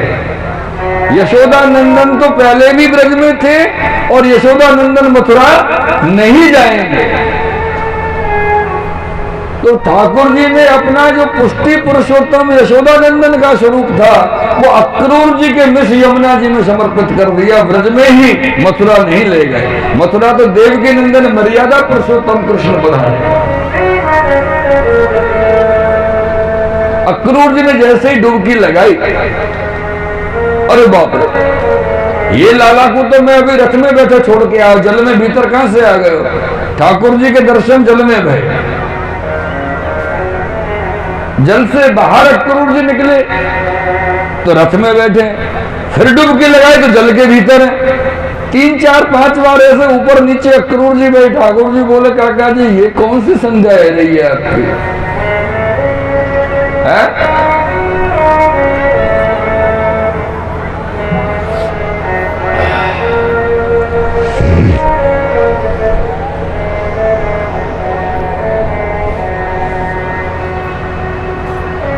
तब जाकर के अक्रूर जी ने ठाकुर जी को प्रणाम किया, बोले प्रभु मुझसे भूल हुई, मैं आपको पहचानने में गलती कर गया, आप तो सर्वत्र व्याप्त हैं। पश्चात अक्रूर जी ठाकुर जी को लेकर मथुरा पधारे। मथुरा के बगीचा में इनको स्थान दियो। पीछे से नंद बाबा, नंद सुनंद, उपनंद सब बड़े बूढ़े अपने अपने छकड़ा गाड़ी ले लेके, ग्वाल बाल सब आए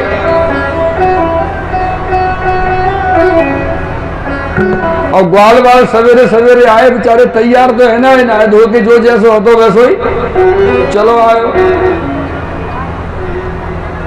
और रात दोपहर में सबने वहां पे बगीची में तो आनंद आवे ना, भोजन बना के को बगीची को तो आनंद ही अलग है। सब ब्रजवासी ने मिलकर वह बगीचा में दाल बाटी चूरमा की दावत करी सब। आहा, काऊ काऊ के मुंह में तो पानी आए हुआ होगा दाल बाटी की समय।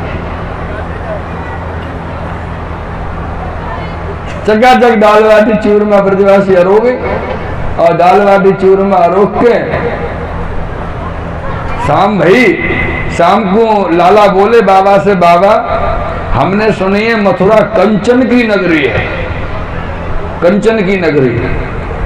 आप कहो तो मथुरा देखा में, घूमया में, डोला में, नहीं कहा मथुरा शहर में। मथुरा बड़ो शहर है, कंस की राजधानी है, कंचन की नगरी है। बाबा बोले ना है, तुम सब उत्पाती हो, उधम करोगे कोई ना कोई और कंस के सिपाही पकड़ के जेल में डाल देंगे, सवेरे छुड़ाना पड़ेगा, रात भर पड़े रहोगे जेल में कंस की में। तो जो ग्वालवाल होगा है लाला के सखा, देखो मित्र हो तो ऐसे है। बोले बाबा चिंता मत करे, हमें है ना, लाला को कैसे पकड़ ले वो? वाह भैया, ऐसी हिम्मत देने वाला होना चाहिए। हम है ना, चिंता क्यों करे बाबा? बाबा बोले ठीक है तुम तो हटो, पर बेटा कंस के सिपाही सबन ने पकड़ लेंगे, उदम करोगे तो। समझ में आई? शांति से जाइयो और शांति से देख बाहर के चुपचाप आ जाइयो, ठीक है जाओ। ठाकुर जी, बलराम जी अपने सब मित्र सखा मंडली को लेके मथुरा की नगरी घूमने निकले हैं। मथुरा में पहले ही हल्ला है वो कि वो कन्हैया जी आए हैं। मथुरा वाले बड़े खुश थे, तो उनको वो कंस के अत्याचार से परेशान थे ना रोज के, तो वो भी खुश थे कि आगे तो हो सकता है इसका भी कल्याण हो जाए और हमारी जान बच जाए। तो जब ठाकुर जी मथुरा में घूमने निकले, अच्छा एक और बात, शहर के आदमी होए कपड़ा लत्ता बड़े बढ़िया बढ़िया पहने सब चमकने दमकने से, है ना। हाँ, और गांव को आदमी तो बेचारा धोती को धरती को एक जैसा रंग मिलेगा,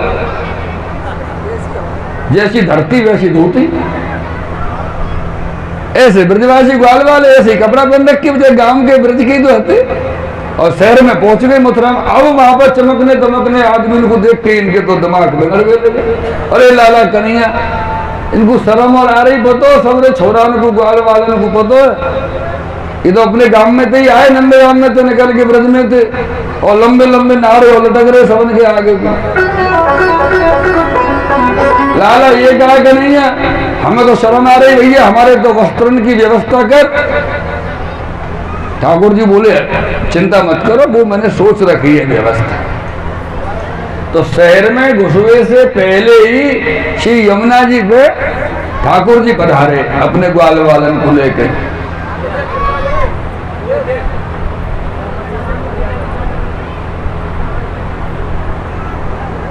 श्री राधे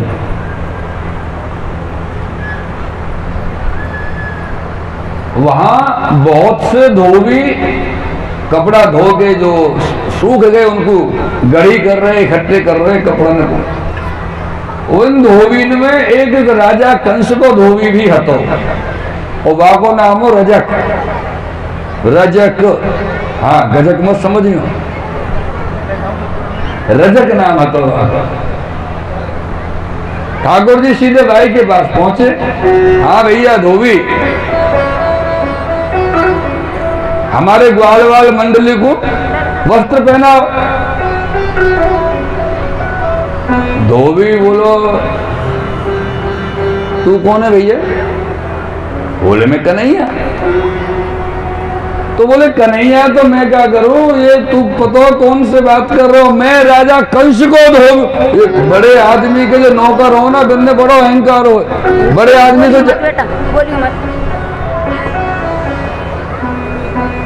ये कहा कृष्ण कन्हैया लाल की। ये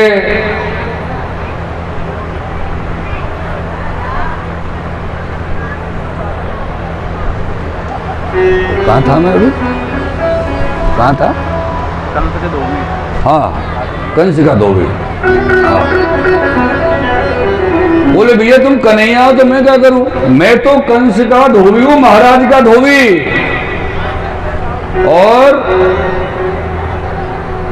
बड़े आदमी रईस जो हो राजा, उनमें थोड़ा बहुत देखो श्री मद तो हो, श्री आगे पास ज्यादा होगा को मद तो, पर इनके जो नौकर चाकर हो ना, इनने मालिक तो ज्यादा मद हो।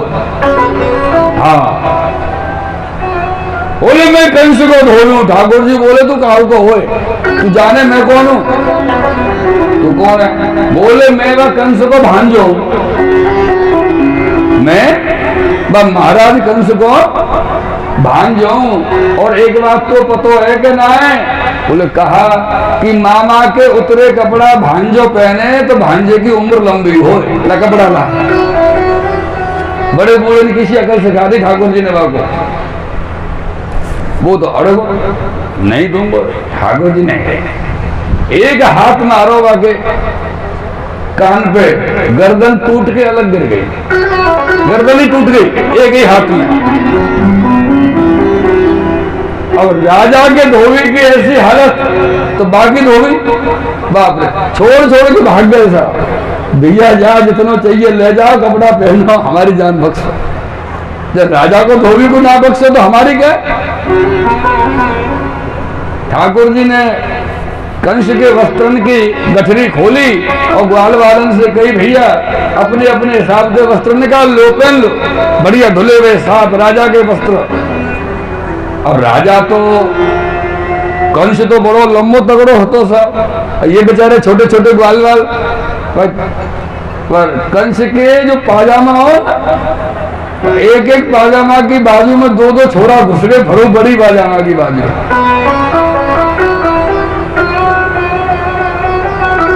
कन्हैया भैया बड़ी अब व्यवस्था है गई, ये तो वस्त्र बैठने आ रहे, ठीक बहुत बड़े बड़े वस्त्र है भैया, इनकी कछु व्यवस्था ठीक करवा। हाँ फिटिंग सेटिंग आगे पहनने में अच्छा लगे। ठाकुर जी बोले ठीक है आओ काम करा देंगे।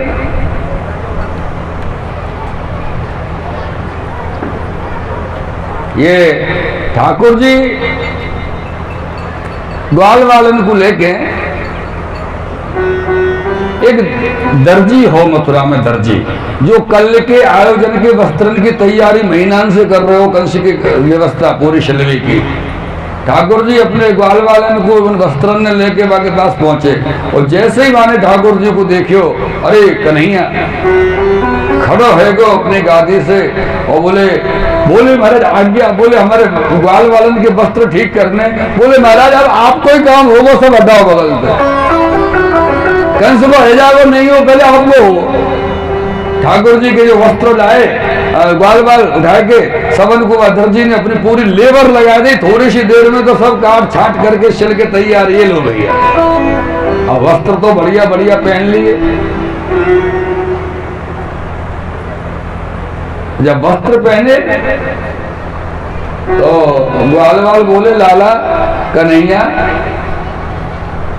हाँ बोले भैया ने ये गले सूने लगे, गले में दो चार हार गिरे बढ़िया बढ़िया, मोगरा के, कमल के, गुलाब के, वेला के, फिर सुगंधित हो वातावरण और अच्छा लगे। कल के उत्सव के लिए सुदामा नाम को माली तैयारी कर रहे हो, भंडार भरे बड़े बड़े बड़े हार बाकिया, माला फूलन के बन रहे। ठाकुर जी बाकिया पहुंचे, बोले सुदामा जी महाराज आज्ञा, बोले हमारे ग्वाल वालन को एक एक दो दो माला पहना दो। एक एक दो दो कहा को महाराज जाए जितनी पहननी है पहन लो, चार चार छह से पहनो। अब भैया गलो तो बालकन को छोटे ही हो, कितनी माला पहनेंगे, दो दो चार चार माला पहनी सो गलो भर गो। अब ये ठहरे ग्वारिया, इनके हाथ में सबके में डंडा सोटा लग रहे, गाय चरावे वाले सोटा, हाँ हो जाए डंडा। अब ग्वारिया ठहरे ना, तो पहले तो गले में डाली खूब माला, बच गई तो डंडान पर लवेड़ी खूब। यही तो ग्वाल वालन को अपना आनंद है ब्रज का साथ, लवेड़ी के चलने लगे। ठाकुर जी बोले लाला अब तो कोई कसर ना है भैया, बढ़िया अब तो चमक दमक सब बढ़िया है, बढ़िया वस्त्र है, माला है गले में। बोले लाला बुरो नहीं माने तो बात क्या? बोले क्या भैया? बोले बिना चंदन लगाए लाला राक्षसन को सब माथो लगे कोरो, जब तक रोली चंदन को तिलक ना होए माथे पे तब तक अच्छा नहीं लगे। क्या या राक्षसन की नगरी में राक्षसन को सब माथो लगे चल रहे हम। बोले मतलब क्या है? मतलब सीधो सीधो चंदन लगवा, कौन से व्यवस्था कर माथे पे चंदन लगे हमारे पे। ठाकुर जी बोले ठीक है भैया जाओ भी कछु ना कछु व्यवस्था सोचेंगे। थोड़े से ही आगे चले ठाकुर जी, दास्यस्म हम सुंदर कंस सम्मता, कंस की दासी कौन? वेलोक्य कोविजाम युवतीं वरानना पप्रच्छयांतीं प्रहसन रसप्रदः। एक कुब्जा स्त्री, कुब्जा वैसे कुब्जा क्यों कहते? क्योंकि वाकई कमर टेढ़ी, कमर पर कुब्ब निकल रहा पीछे को, लेकिन वो सुंदर बहुत ही बेचारी कुब्ब की वजह से बाकी सबरी सुंदरता बेकार है गई। पर वो चंदन जो तैयार करती, इतना सुंदर सुगंधित चंदन तैयार करती कि कंस को भाई के हाथ को चंदन पसंद आता, और कंस भाई के हाथ को चंदन नित्य लगाते, डेली लगाते कंस। आज वो बेचारे चंदन घिस के तैयार करके महल में जा रहे, और सामने से मंडली आ गई ग्वाल वालन की, ठाकुर जी की।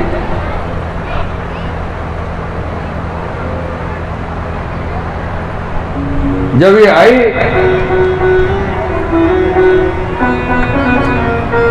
अगर कोई व्यक्ति में कुछ कमी हो, किसी व्यक्ति में, मानो किसी के बेचारा कमर से टेढ़ा है, किसी की आंख नहीं है, किसी का एक पैर नहीं है, किसी की नाक टेढ़ी है, हो जाता है। ये तो ठाकुर जी कृपा, किसका अंग कैसा हो। ये बेचारा आदमी अपने आप तो कोई कुछ करता नहीं है, और कुछ लोगों की आदत है उसकी हंसी उड़ाना। देखते से कैसा लग रहा, लंगड़ो लूलो सो गानो भेड़ो सो, बापू बड़ो बड़ो लगे बेचारे को, लेकिन वो करे क्या। बाकी आत्मा इतनी दुख है कि कहो मत। ठाकुर जी ने देखी ये कुब्जा है, या के कुब्ब निकलो पीठ में, तो ठाकुर जी वैसे बोली, ठाकुर जी बोले, हे सुंदरी, हे सुंदरी। अब ये शब्द बेचारी ने जन्म में कभी ना सुनो, तो सब बातें कुब्जा कुब्जा कह के बोलते मथुरा में। सुंदरी शब्द पहली बार कौन ने बात से कही, तो आखिर भावना जाग उठी, भावुक हो गई बेचारी कि मुझे सुंदरी कही है।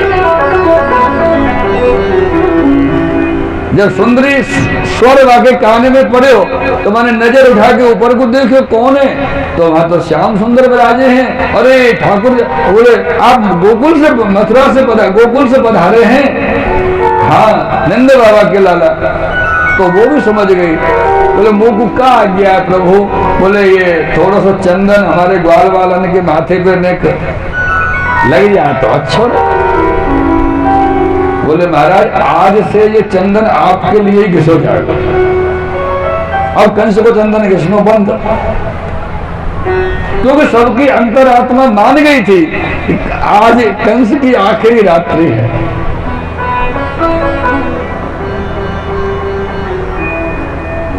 सोई वाले जो पात्र कटोरा हो, सोने के कटोरा में ले गए, अरे चंदन घिस के, कटोरा ठाकुर जी को दे दियो, लो महाराज चंदन लगा। ठाकुर जी ने ग्वाल वालन को दे दियो, लो भैया चंदन लगा। तो चंदन लगाने को हिसाब किताब तो देखो नॉर्मली ये कि लो थोड़ा सा माथे पे लगा, माथे पे अपने रौनक आ जाए, ठंडक मिले, सुगंधी आ जाए, आहा ये ठहरे ब्रजवासी। हाँ, जब तक माथे पे और नीचे उतर के आधे आधे गालन पे न लगे चंदन, तब तक काय को चंदन लगो। और हाँ, एक बात और, गालन पे लगे सो लगे, थोड़ो थोड़ो यहाँ लगा ले, आखन के नीचे आखिरी आंख चमके, बस चंदन ही दिखे सो। ऐसे ब्रजवासी की लीला हो। सब चंदन लगा के चले, जैसे चलवे लगे बलराम जी बोले, कन्हैया। बोले हाँ दादा। बोले लाला, मुझको तेरी बात बिल्कुल अच्छी ना लगी, तू बहुत बुरा है। ठाकुर जी बोले, दादा मैंने क्या कर दिया है, मैं तो बढ़िया आपके साथ चलो आ रहा हूँ चुपचाप, मैंने क्या बुराई भलाई कोई की करी। बोले लाला, बेचारी कुब्जा स्त्री टेढ़ी बेचारी कमर से कैसे कैसे गरीब ने चंदन घिस के लाती होगी, तेने बाबू चंदन फ्री में लगाओ, कछु बात दियो भी नहीं, कछु तो बाबू दे तो बेचारी को। ठाकुर जी बोले, दादा बात तो सही है, कछु देना चाहिए वहां के लिए। सो ठाकुर जी से बोले, अरे शरंद्री जी रुको। अब वो रुक गई, अब पतो ना काका में। ठाकुर जी खड़े, सीधे खड़े, वहां से बोले पास में आओ, और पास आओ। अब और इतने पास आ गई। अब ठाकुर जी बातें बोले, थोड़े और पास आओ। अब बाबू संकोच लगे। ठाकुर जी बातें बोले, थोड़े और पास आओ, और पास आओगी जब ही बात बनेगी। अब वो और बिल्कुल नजदीक में आ गई, मानो थोड़ी सी जगह गैप बीच में जब रह गए हो, तो ठाकुर जी बोले, नेक और पास आओ। जैसे ही वो ठाकुर जी से बिल्कुल सटके खड़ी, जैसे भाई सोई ठाकुर जी ने कहा कि बाकी दोनों पैरन पे अपने दोनों पैर रख दिए, इतने चिपक के खड़े हैं ठाकुर जी, और बाकी दोनों पैरन पे पैर रखे, और बाकी एक हाथ बाकी कमर पर लगाए और दूसरा ठोड़ी पर लगाया, जो झटका दियो सीधी कर दी। और बात में कही ना सुंदरी, वो सुंदर रूप तो अब निकल के आया हुआ। हमने है गई सा, यही तो कमी बेचारी कुंभ निकल रहे हो, कुंभ भागो सीधो है ठाकुर जी की कृपा से। अब तो बड़ी सुंदर है गई, और ठाकुर जी की ये लीला, चलो सुंदर कर दी, कुंभ को मिटा दियो, बढ़िया कर दी, बात खत्म। अब देवे लगे तो और दी। वहां से बोले शैलेंद्र जी ऐसा कीजिए, हम बहुत प्रसन्न हैं, आप हमसे कुछ मांग लो। हाँ वरदान इतना तो दे दियो पहले, अब वरदान और मांग लो। यही तो कृपालु है। ये शैलेंद्री जी बोली, कुब्जा बोली, बोले महाराज अब ये ठाकुर जी को देख के या के मन में ठाकुर जी को देख के कामुकता वासना जागी। जब ये सीधी सुंदर हो गई तब तो इसने ठाकुर जी से क्या वर मांगो, इसने कहा कि हे श्याम सुंदर, अगर मुझको देना चाहते हैं तो एक रात्रि का सैया का सुख दे दो। ठाकुर जी बोले तथास्तु, दे तो देंगे लेकिन अभी नहीं, उसके लिए समय लगेगा। ठीक है, वचन मिल गया तो सैया का सुख भी मिल जाएगा एक रात्रि का। ये कौन थी पता है? ये कुब्जा, ये कुब्जा राम अवतार के समय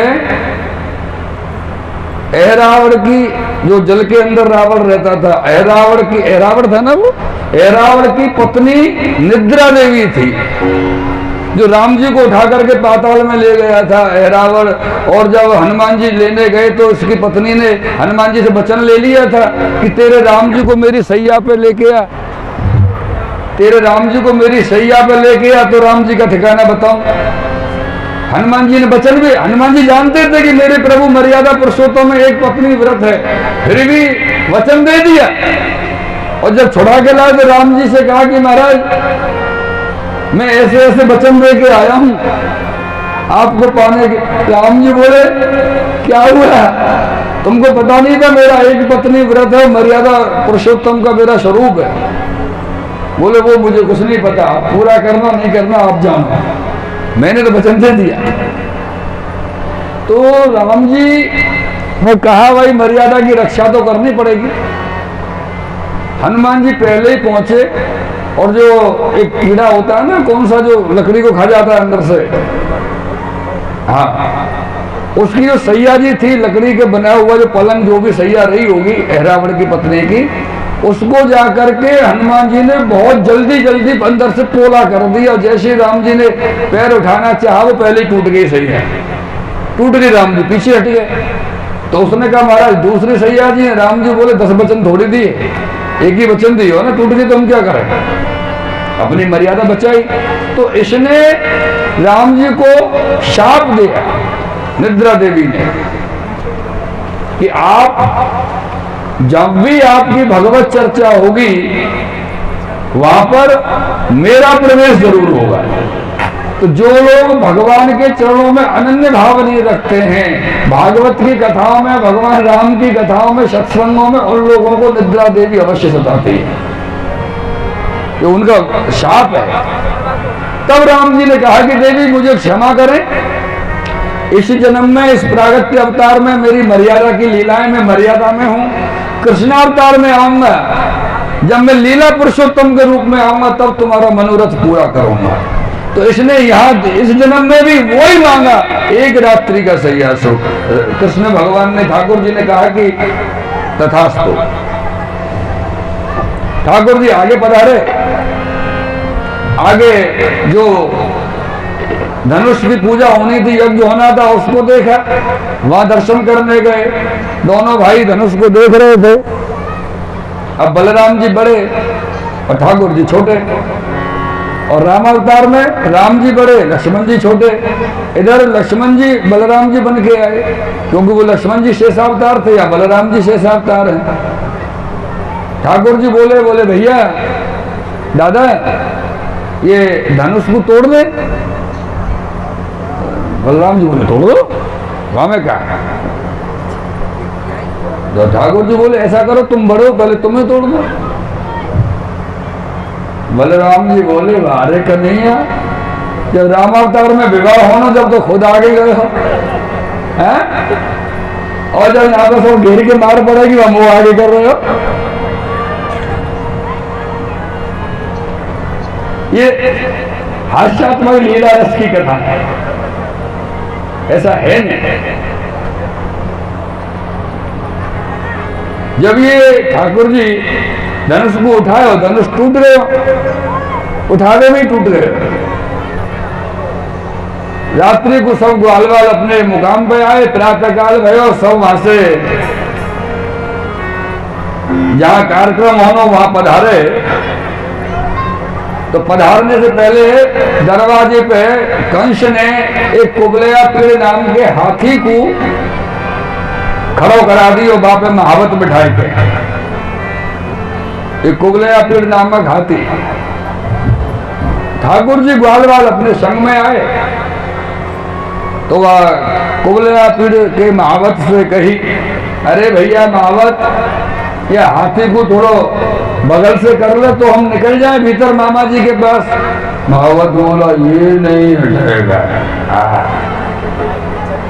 क्योंकि वह हाथी को वादना कुंतलम मदरा पिलाई गई और महावत को भी पिलाई गई, जो भी तो टिकेगा वहां पे। तो दोनों झूम रहे मदरा में, ये नहीं हटेगा। ठाकुर जी बोले, एक बार और बता रहे, हट जा, रास्ता दे दे हमें, हम तेने हमारा कुछ बिगाड़ो ना। बोले नहीं हटेगा, नहीं हटेगा। तो ले, एक भैया ने सूंड पकड़ी, दूसरे भैया ने पूंछ पकड़ी, पकड़ के घुमा दिया हाथी को गोल और वो फेंको आकाश में, नीचे आती गिरो, बाकी प्राण निकल गए। या हाथी में 10,000 हाथी को बल हतो और बाकी दोनों दांत हो ना हाथी के बड़े, दोनों भैया ने दांत उखाड़े, अपने अपने कंधा पर रखे और चले गए भीतर। और कृष्ण कन्हैया। जब ये दोनों भैया भीतर जा रहे हैं तब इन वहां के जो लोग हैं, स्त्री पुरुष, पहलवान, कंस के दैत्य, यदुवंशी, जितने भी लोग वहां बैठे सबको अलग अलग रूप में भगवान दर्शन दे रहे हैं। मल्लानाम शनिर नृणाम नरवरः,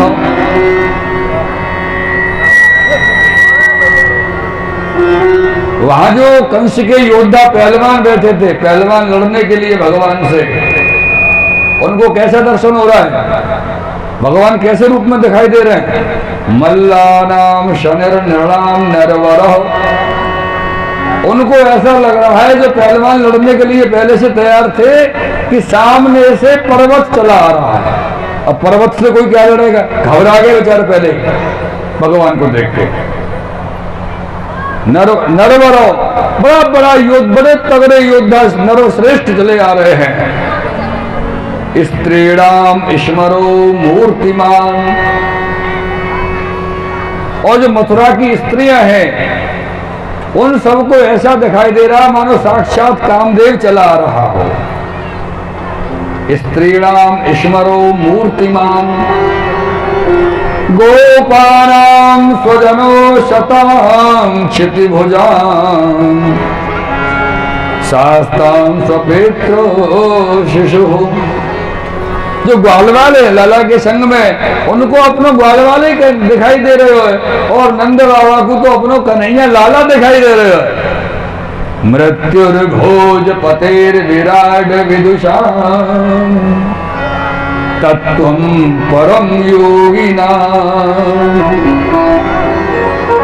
दृष्णीनां परदेवते विदय दृष्णीनां परदेवते विदितो रंगं गतो साग्रजो। मृत्युर्भोजपति विराट विदुषाम, भोजपति अर्थात भोज वंश के अधिपति राजा कंस को, कंस ने जब भगवान को देखा तो क्या देखा कि साक्षात मेरी मृत्यु, मेरा काल सामने चला आ रहा है। उनको पर्वताकार दिखाई दे रहे हैं, स्त्रियों को कामदेव दिखाई दे रहे हैं, ग्वाल वालों को सखा और बाबा को लाला और कंस को काल दिखाई दे रहे हैं। जाकी नहीं भावना जैसी प्रभु मूरत में कीर्तन कैसी जाकी नहीं भावना जैसी प्रभु मूरत में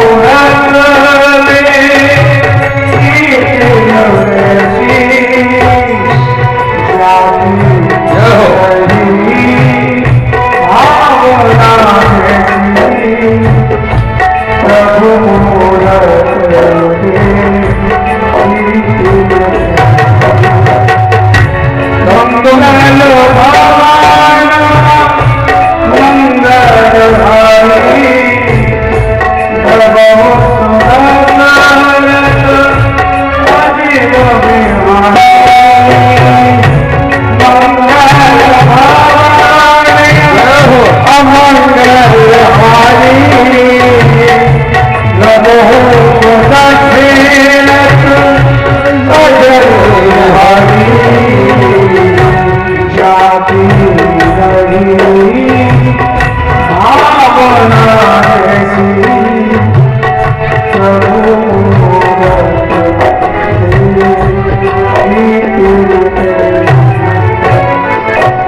मृत्युर्भोजपतिर्विराट विजुषां तत्त्वं परम योगिनां दृषणीनां परदेवतेति विदितो रंगम गतो साग्रजो।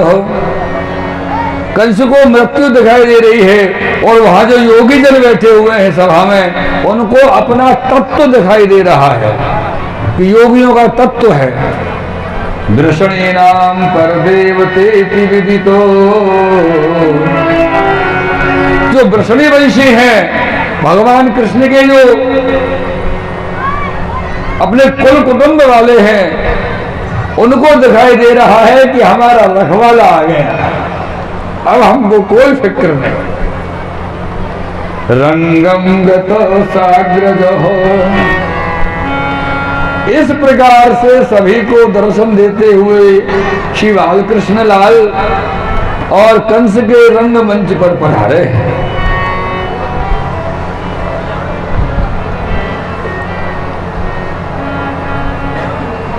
जब आप वहां पधारे सबसे पहले तो आप दोनों भाइयों ने मामा जी को प्रणाम किया। मामा जी प्रणाम।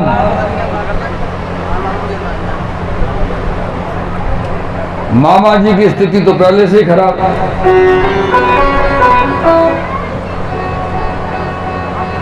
जैसे ही वो आए तुरंत कंस ने आदेश पारित कर दिया,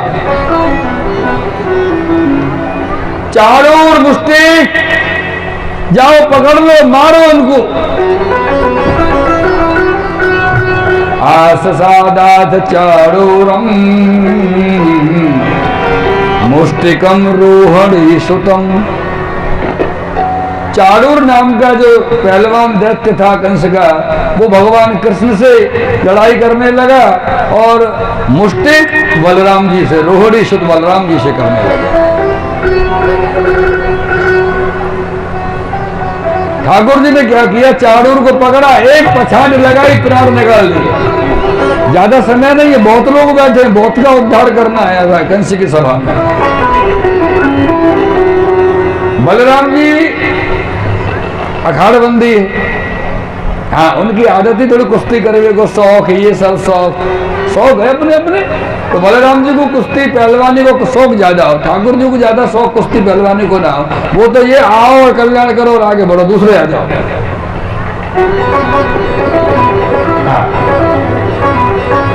चारूर की तो मुक्ति हो गई, ठाकुर जी ने कर दी, और मुष्टिक से बलराम जी कुश्ती कर रहे हैं।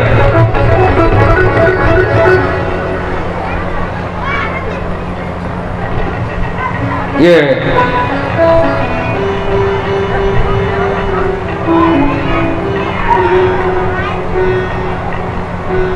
पीछ पर पीछ और आड़ पर आड़ ले,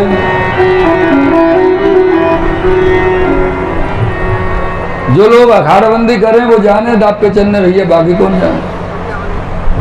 जो पहलवानी करें अखाड़े में कुश्ती लड़े कि पेच पर पेच और आड़ पर आड़ ले, बैठक लगाए जाए झट से पछारो है। अखाड़े में एक बहुत बड़ो दाव वो बैठक लेनो कुश्ती